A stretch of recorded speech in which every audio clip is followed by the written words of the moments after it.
We are so happy to welcome everyone today to this conversation with award-winning artists for the 2021 annual Photofest exhibition.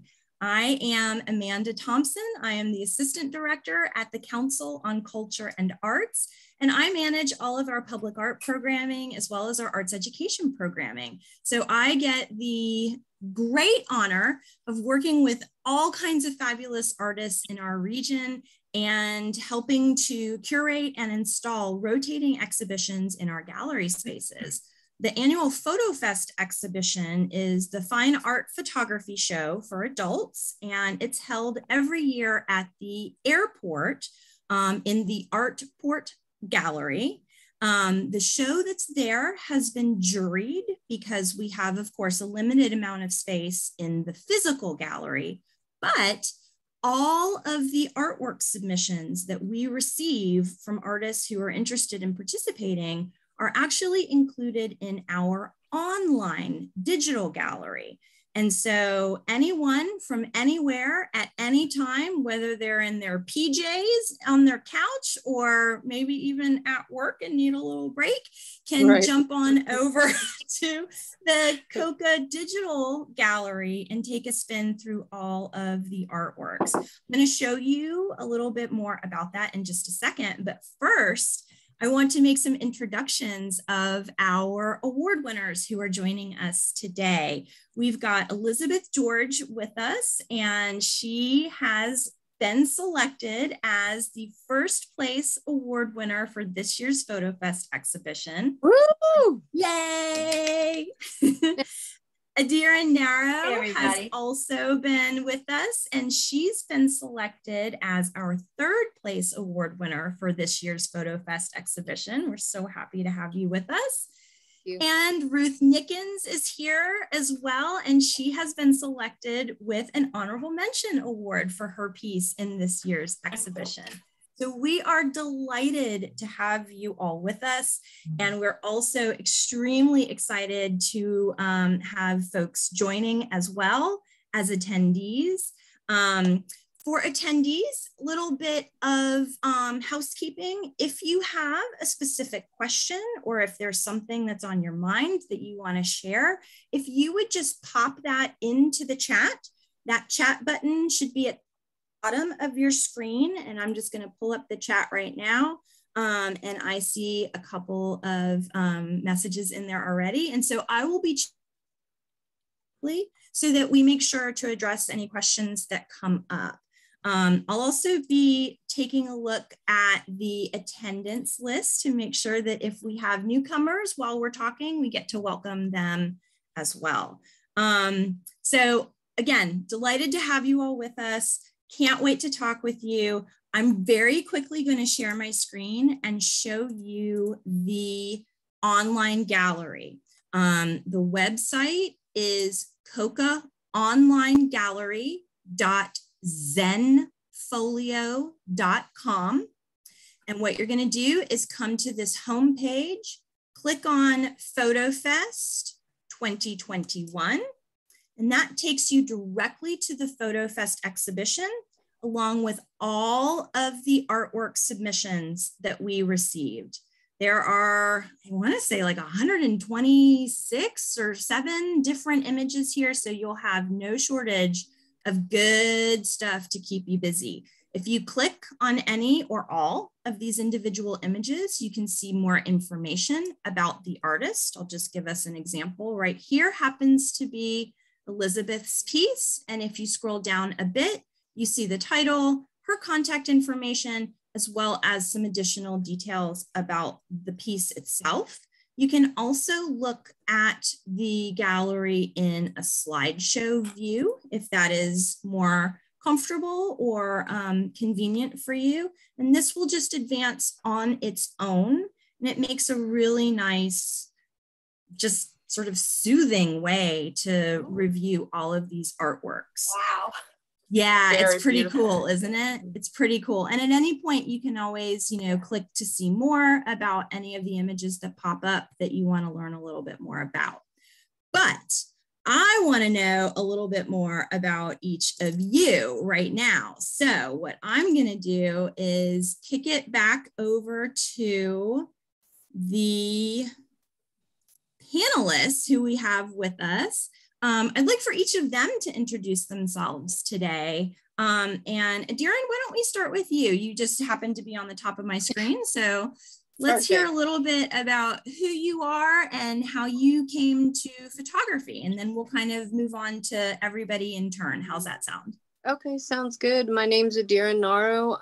I've been in and out of photography for a few years, but, you know, started to get into it professionally, I would say within the last 3 years. Mainly just because I had a friend who used to be in the guild and she inspired me.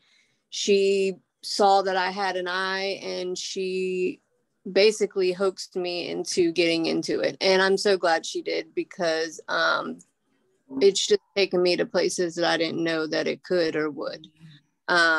So I thank her for that, for sure. But other than that, I mean, I just love it.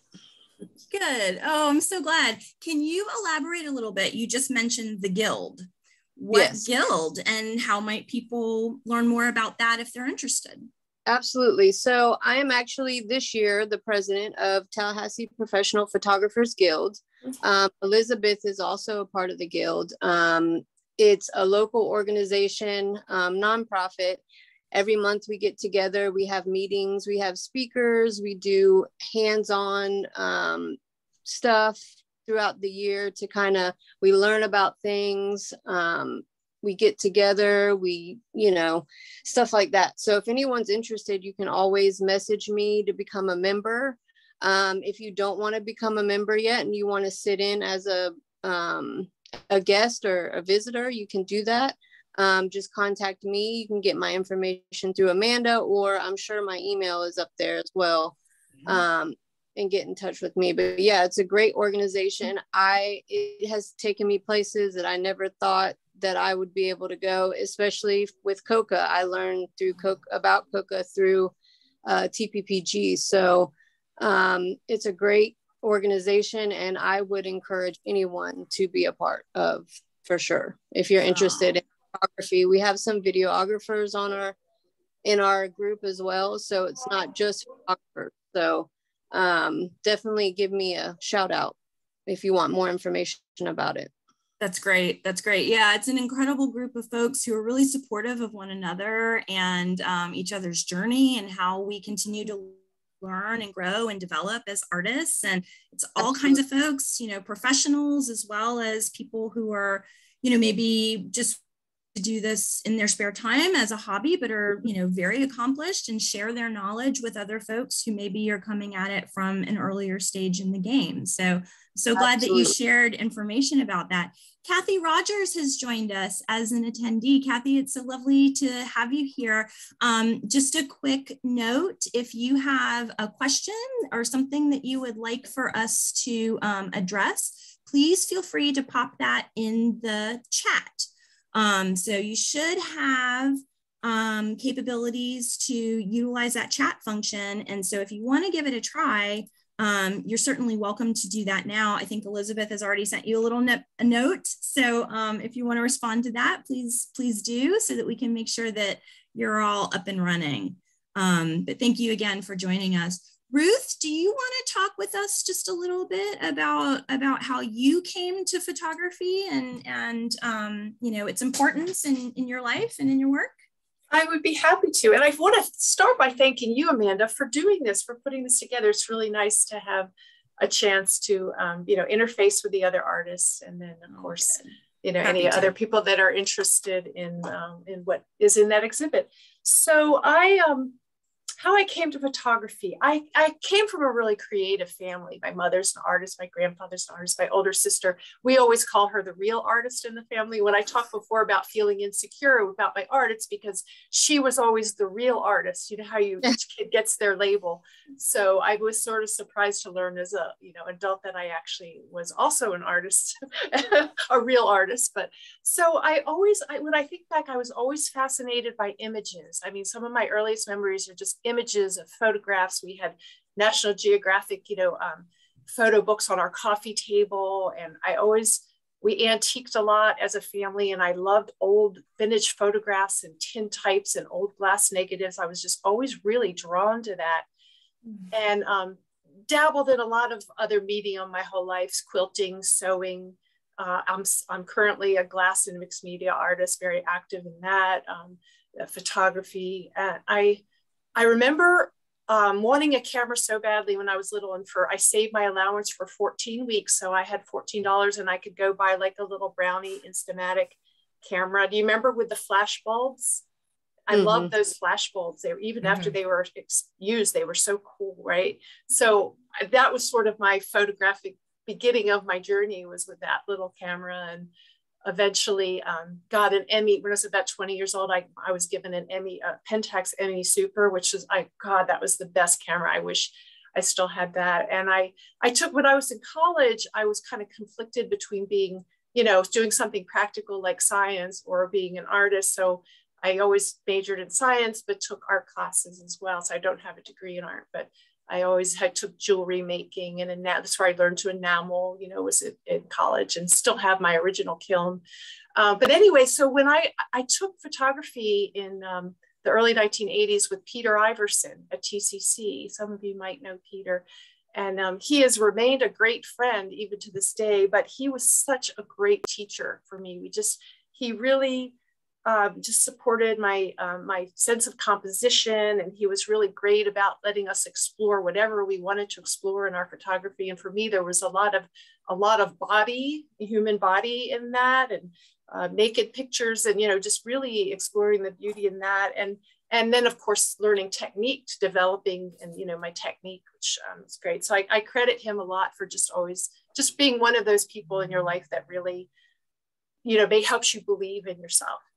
So I, just continued. I did some really nice work when I was in school. Took a color photography one summer at Lively to learn how to use the color darkroom, and just continued to take pictures through my life. When I had kids, I kind of went back to like a digital instant camera because it was too much trouble to use the 35 millimeter with all the lenses and stuff. You just wanted to hurry up and take a quick picture of this. But what I have found now is just, I think, the carryover of my sense of composition. Photos just happen for me. Like, I don't usually start out intending to take a great photo. At least 2 of the 3 times I've had photos in Photofest, they were pretty much just spontaneous, me just snapping something on my phone that just turned out to be like a really cool photograph. So that's kind of how I came into it. I'm definitely in a place now where I'm thinking about getting a really nice camera again, and sort of moving back towards that, since I don't have anything standing in my way anymore. So that's how I got here. Oh, great. Well, thank you so much for sharing that with us, Ruth. And Elizabeth, I'd love to hear from you too, if we can kind of delve into, how did photography land on your shoulders?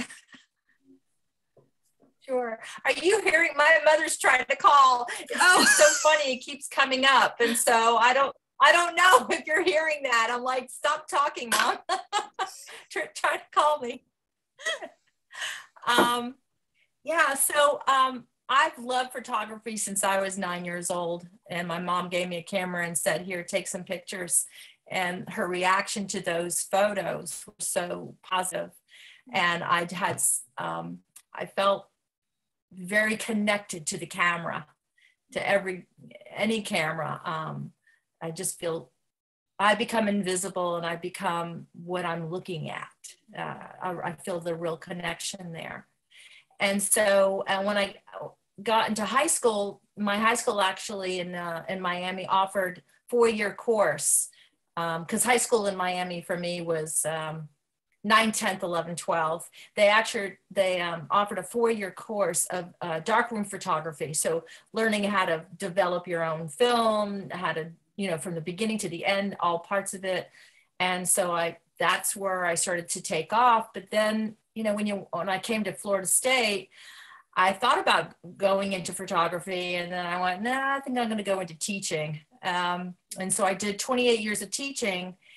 And then I decided I want to do my true passion, my childhood passion, which is being a photographer, because my goal was I wanted to be in National Geographic. You know, when I was a teenager, I would tear off the pictures in the book and then write poetry with it. And I said, one day I'm going to have my own book of photos and poetry.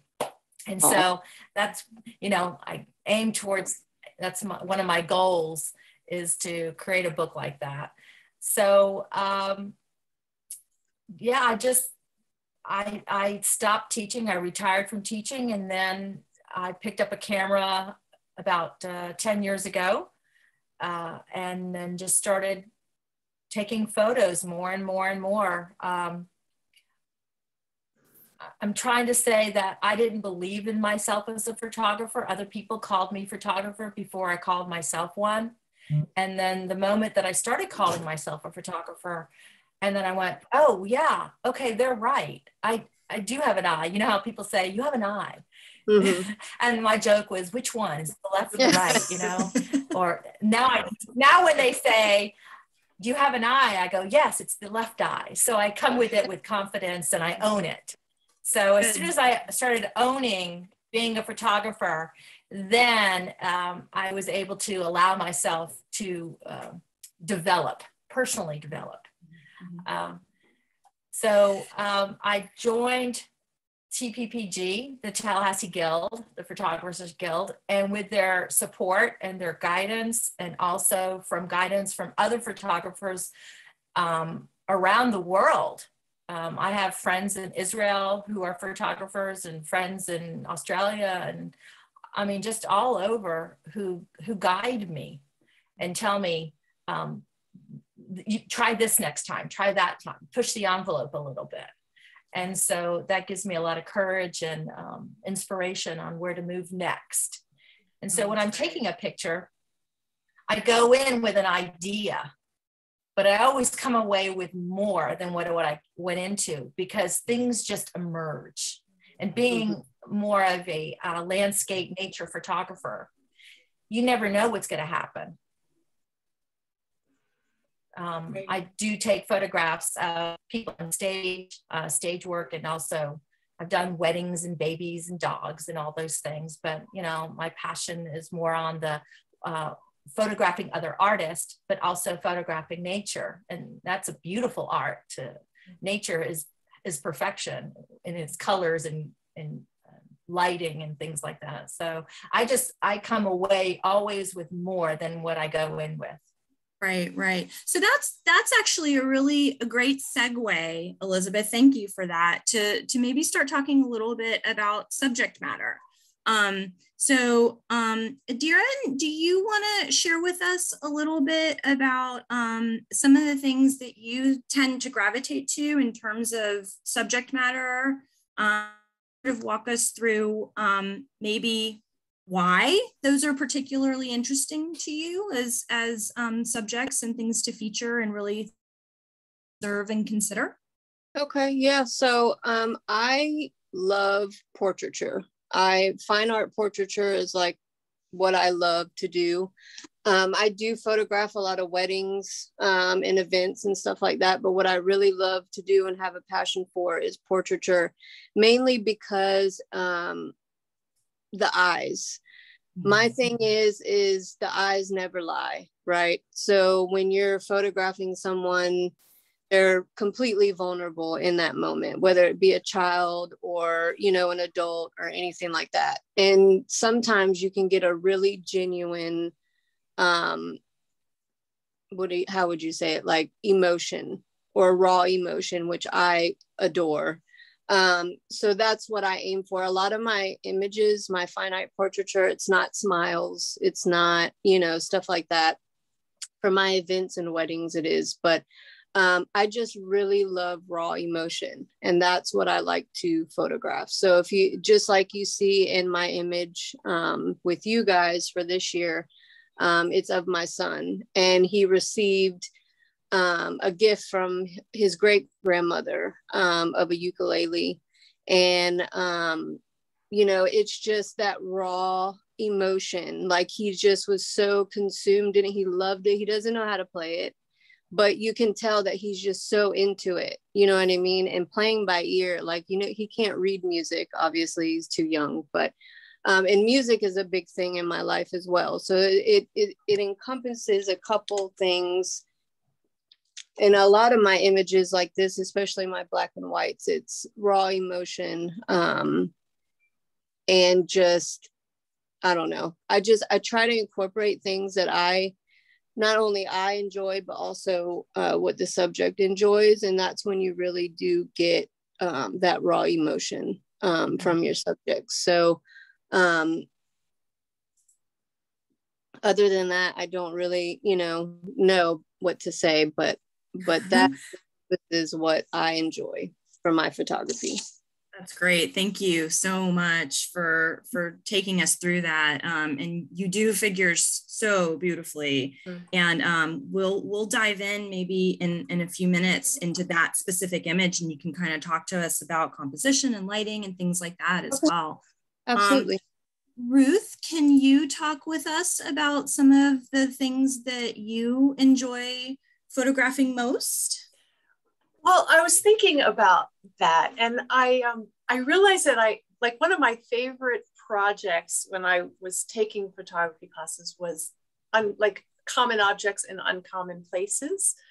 And I noticed that I still gravitate to that. And some of the photographs that have been, exhibitable have been an object or a collection of objects.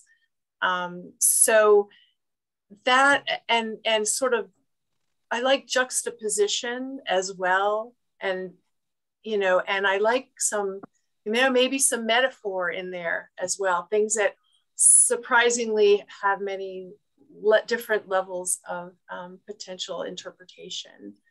So I think that's what I take lots of snapshots and pictures of this and that, but the ones that really stand out are kind of have those elements that I just talked about.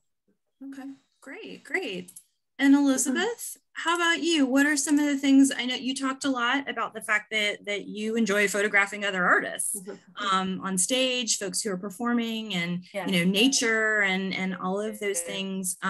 Should we add anything else to that list, or has your subject matter perhaps evolved or changed over the course of your career in photographing? Have you decided that you're more or less interested in something depending on your mood, or what drives you towards one type of subject matter versus another on any given day? That's a great question. One is I've learned not to pigeonhole myself into one particular type of photography. I want to grow as a photographer, but I also know through just trying the different styles of photography that I definitely have more joy being a photographer and gravitate towards one area more than the other. But with that said, that doesn't say that I'm only going to do nature and I'm only going to do performing artist. I want to open myself up to all possibilities, and I leave myself open to see what comes my way, and give it a try. You never know. I might go, oh, I like this even more. I'm a nature girl. I'm a tree hugger. By a little gypsy wanderer, and so I like being in the woods, and I like being in nature, and I like little small things and make them big. Look at the little finite things in life, and see the beauty within that. Like the water droplet. It's the smallest little thing, but it's so beautiful. It encapsulates so much. And then also when I take photos of performing artists, they are expressing their art, their passion. And I love capturing the essence of them being who they are, because they're leading with their hearts and their love, and something that really you can see them radiating. And so I love to capture that essence of who they are. And it does show up. It shows up when people say, oh, wow, you, that's me. That's me. That's who I am. I'm like, yeah, I'm glad I got you. So other people can see it as well. So pretty magical. I'm not going to say, well, I'm only doing this type. Yeah, it is very magical when you can capture that moment that expresses who they are, what their essence is, and shows their heart. And then we could see that. And the other thing is, being a photographer, you're capturing a moment in time as well that won't, hopefully, as long as you don't delete it, you know, when you're on digital or throw it away, the picture itself, it will carry on for a long, long time. And then you can go back and go, remember when this happened, remember, because you don't want to forget. That's a term that's been ingrained in me as a child of Holocaust survivors. You know, don't forget. So photographs help us not to forget. And so what I also love photojournalism. I love going to the Capitol when they have some kind of protest and just capturing what's going on in that moment, encapsulating this is what's going on right now. So photojournalism is another area that I really gravitate towards. And again, it's capturing that moment in time and the passion behind what's going on. And saying, don't forget this, people. So you bring up an interesting point too, when you mentioned the fact that, you know, we are such a digital society now, and so much of photography is digitally based.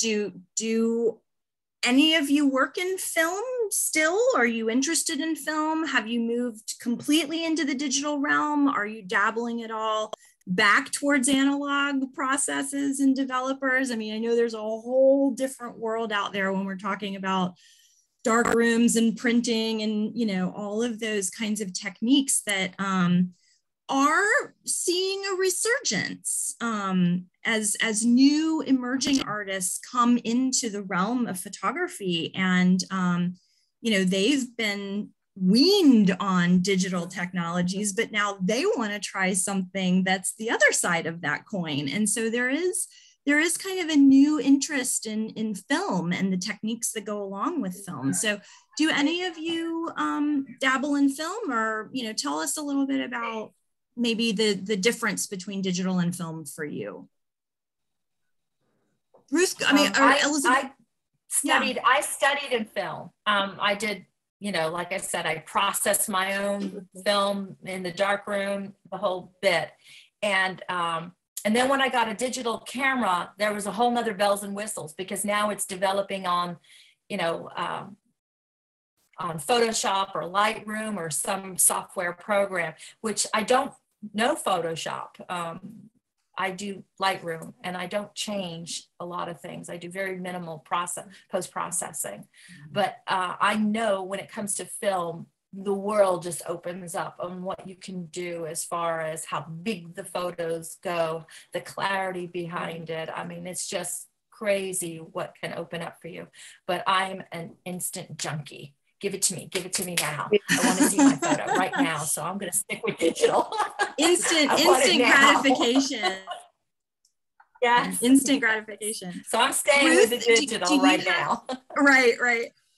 Ruth, do you want to share with us at all about digital versus film? And you know, I mean, I learned it in film. I almost can't even imagine what it would like to be a photographer today without knowing film and understanding like how every photo you take is really, it counts, like when you're using film, right? And now you can just shoot 1,000 in a row, and then you have to decide, you know, which one's best. So I feel like it gives you a deeper appreciation, understanding of photography, to have known what it was to develop your own film and to have to make adjustments in the darkroom and to process it. But I do still use, like, I collect vintage negatives and old tintype photos, and I still incorporate those into my artwork with glass and other media, because I just, you know, I do all digital. most of my photography, honestly, it's just on my phone, but I can't imagine not having like tangible photographs, you know, in my world. Yeah. Yeah. Oh, I totally understand that. Darren, do you have any, have you had much film experience, or have you been birthed into the digital world? Yeah, I was definitely birthed into the digital world. I know absolutely nothing about film. However, one of my huge inspirations, who is also in the industry and for a very long time, solely shoots still on film. Everything he does, weddings, portraiture, all of it, and it's amazing. I don't know if you've heard of him. His name is Pete Rezak. He's over in California, and his work is amazing. But I think he has a digital camera that he uses for certain things, but it's very far and few. He's strictly film, and it amazes me. I would like to learn about film, but like Elizabeth, I have no patience, and instant gratification with my images is key. So I would not do it professionally. I maybe as I actually have a little film camera that someone gave me a long time ago. I have not used it. So maybe one day I would learn more about it. Yeah, maybe as a hobby or something. So the thing that I'm always intrigued by with, digital is that it has really democratized photography. I mean, we are all walking around with an extraordinarily high quality camera in our pocket. Yeah. And, there's something about that that's incredibly beautiful to me as someone who, wants to nurture and support the arts and new artists, because, having access to those kinds of tools and, anyone anywhere can shoot something that's happening right in front of them that they are moved by, and then capture that in a time capsule, theoretically forever. Kathy Rogers sort of made a joke here about unless your editing software deletes it, which point taken, absolutely true. There's few things more frustrating than that. But I do believe, putting on my art teacher hat too, that I agree with you all too, that there's something about film that helps you train your eye and sort of understand composition and lighting and, the spontaneity of things that happen with digital can also happen with film if you're ready, if you have the openness to accept things and to watch, to really look carefully. That's always key for any artist, is to be really observant and intentional about their work and be ready for the muse to settle upon them. But let's dive into the actual award-winning photos, if you all would indulge me in that. Ruth, are you willing to kick us off, or would you like to? Okay, all right. Happy well, to. here's what I'm going to do. I'm going to share my screen, and I'm going to have you walk us through this image and kind of talk a little bit about its genesis and the feeling and the meaning behind it, if you're willing to share that with us, or specifically the techniques that you employed, or the location, or anything that you want to share. Okay. I told Amanda earlier that I would probably never talk about what this photograph was about. That's okay. But I've kind of rethought that, because art is whatever it's whatever you see in it. And I'm very proud of this photograph. Leonard Cohn was once asked by a DJ, like, well, what is that song about? And he said his response was, play the song again. So I kind of feel that way about my photographs. As someone says, what's it about? Or, and I know just from like being the partner of a musician, like when people start saying this song is about this and this, it's like you just want to hold your ears and say, don't tell me that. Let me decide, what it's about.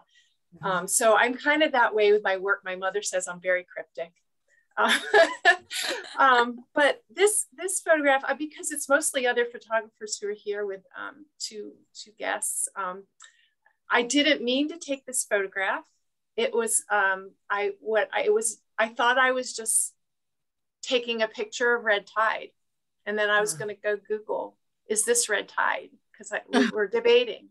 And I didn't know what I had captured. And then when I saw this, I just felt like it was a pretty amazing composition with a lot of texture and color, and you know, this kind of sense of I see kind of like a chest being torn open, whether it was what might be from pain, or whether it might be from truth, or it might be a revelation of something where you know, it's just kind of unzipped, you know, down to the waist. And so I actually I printed this really large and framed it the way I want, because it's going in my kitchen. I redid my kitchen. I had one wall where I needed a piece of art, and I wanted it to be like black and purple or gray. And so this piece was like, oh, this is it. But I also see, you know, I just see a lot in here. I think that you wouldn't necessarily know what it was, but it was kind of an accident, this particular one. Not all of them are, but a few of my photographs are. And I kind of see accident. Happy, beautiful accident. Yeah, a lot of color and texture, and I see little baby feet in there. I don't know if you see the feet. I do. Yeah. Very cool, because there's a baby coming into my life in the next week or so. And so, yeah, so that's what it is. I mean, I don't know what else to say, but if you have any questions, I would probably answer them. Do any of our attendees have any specific questions for Ruth about this particular piece? If so, feel free to pop it into the chat.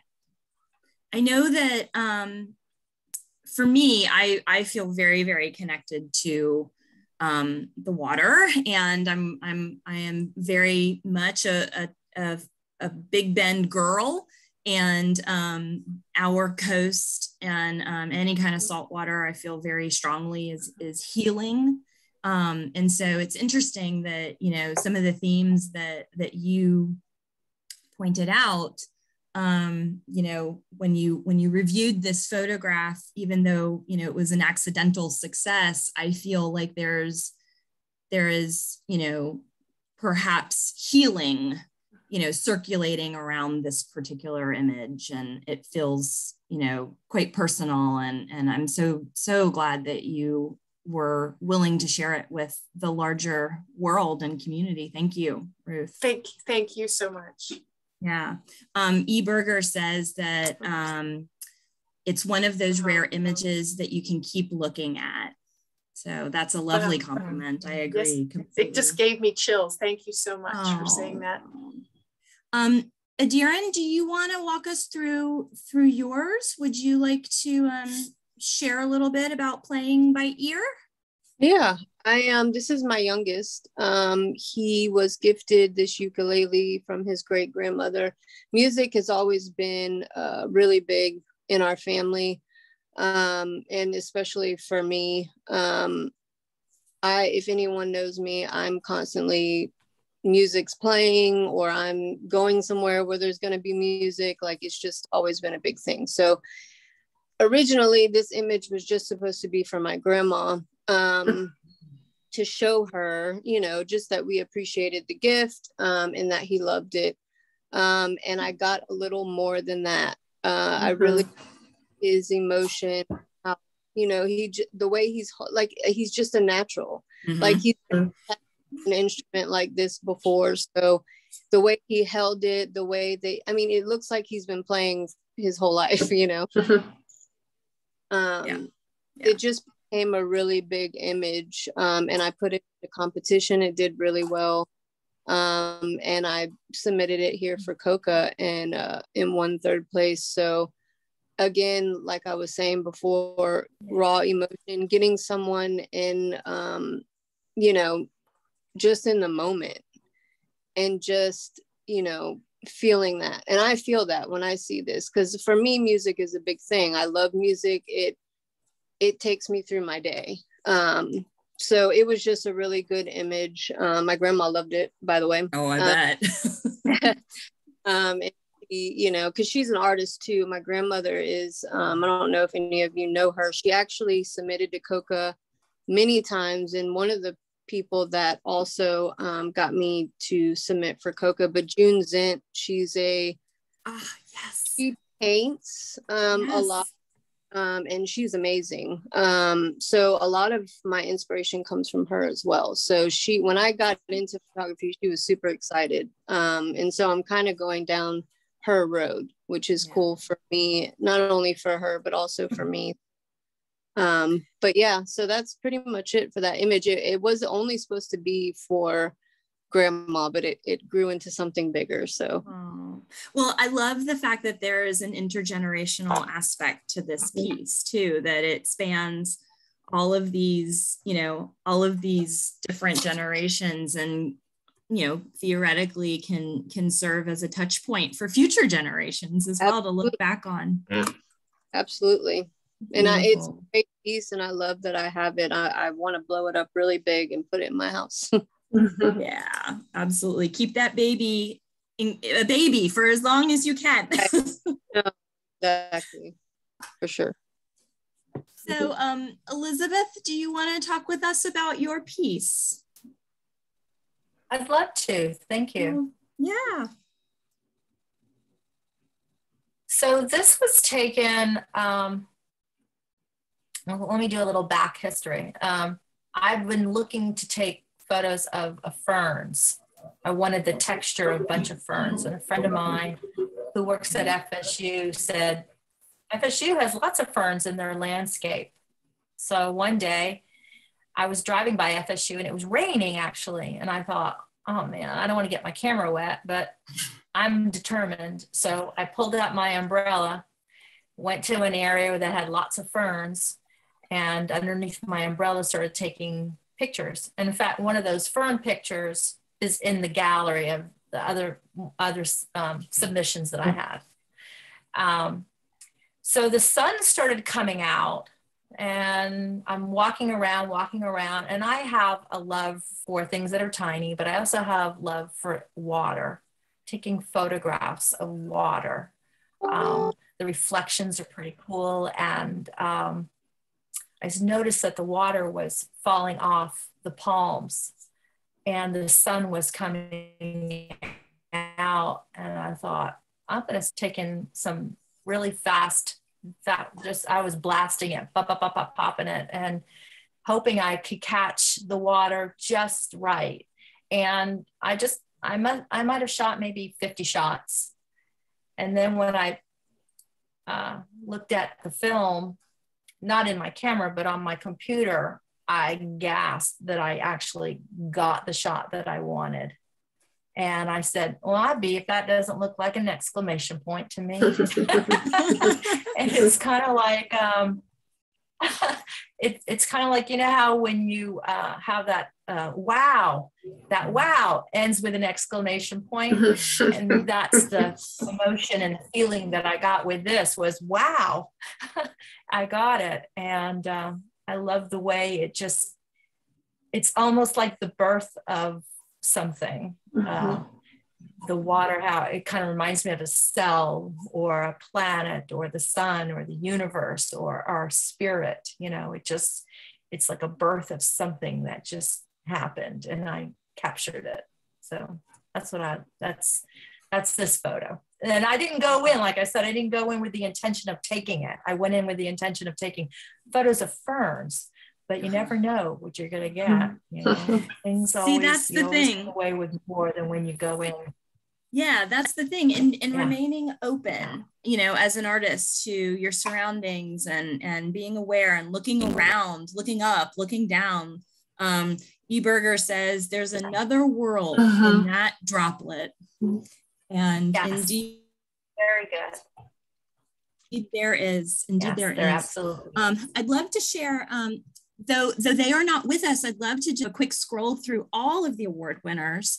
We've seen Elizabeth's piece here, which is exquisite. I also wanted to show you the second place award winner. This is Toolbox by Roger Reppel, and he's a fantastic local artist, prolific. He has all kinds of wonderful imagery. This is a little unusual for him. this kind of silhouetted, he calls it an enantic, which I am horribly pronouncing, but essentially it's a series of 9 images composed together. So this silhouette and composition is rather unusual and quite striking. It's also printed quite large. So if you do get a chance to see it in person, I think the scale of it is fairly remarkable. So congratulations to Roger. Of course, we've also seen Adiron's piece, which is terrific. We've seen Ruth's piece, which we also adore. And we have an additional honorable mention by an artist named Catherine Stivers. She is, again, a terrific local photographer. She does a lot of celestial and astro photography. She actually works with a variety of different local photographers, and they go out frequently and capture the night sky. And of course, this is a very recognizable and iconic St. Mark's Lighthouse with the star trails behind it. So this image is a stunner, certainly. Yes, and, may I interject something here? Please, please. She was also a student of Peter Iverson's. Aha. And I think she ended up working with him, maybe in the Lively Lab. I can't quite remember where. He said that, but like she was an assistant to him as well as a student. So. Interesting. That's so fascinating. And again, it's that sort of lineage, this passing on of information from, you know, generation to generation, to artist. And that's the way that we keep this thing called culture going, is by sharing. And that's what we're doing today. So last but not least, we have this piece called Paxico by Greg Thompson. He is also a terrific local photographer. He does a lot of images that feel very rural and gritty and sort of showcase the beauty in decay. And so we are just so thrilled to be able to have all of these folks, you know, with us celebrating the Photofest exhibition this year. Again, it can be seen on COCA's online gallery, which is cocaonlinegallery.zenfolio.com. These works will be on view both online and in the physical gallery until January 10th. So you have lots and lots of time to enjoy them, share them with friends and family. It'd be a great way to kind of, you know, maybe get to know some friends and family members over the holidays. If you run out of, you know, ideas and, you know, people are maybe getting a little bit antsy, this is a fun way to sort of sit down and talk about these beautiful artworks and these images and what they might bring up in terms of memories, or, you know, do they remind us of anything, maybe shared experiences. So that can be a fun holiday activity for sure. I am gonna go ahead and just check with our attendees and see if there are any remaining questions or any topics that we didn't cover that you're feeling eager to explore. We are so thrilled to have been able to have this time together today to talk with the three of you and to share your stories and your inspirations with our attendees. It's always my great honor and pleasure to do this work with such magnificent, talented, generous, creative people. As I mentioned, the idea of creating artwork is usually a relatively solitary endeavor. It doesn't have to be, but the idea that you all are willing to share your work and your voice ultimately with the community through these kinds of public exhibitions is a great gift to the community. And so we are awfully grateful And we've got lots of thanks in the chat. And thank you, Amanda. Yes, absolutely. Thank you, Amanda, for providing a platform with COCA for artists to share their passion. It really is, as an insecure artist as I am, it really gives me a boost of confidence to know that I'm among other people who dare to share our souls out for everybody to almost be judged in a way. But and really, there's more acceptance and love and support than anything else. And with that just comes better art. Right. So thank you so much for providing that platform for us. Absolutely. It is my great pleasure. And I feel very strongly that my job is dependent on all of you. I would have no reason for being unless you all, create. And so I feel very fortunate to be able to make space for that to happen and work with lots and lots of other people in this community who also make space for that to happen.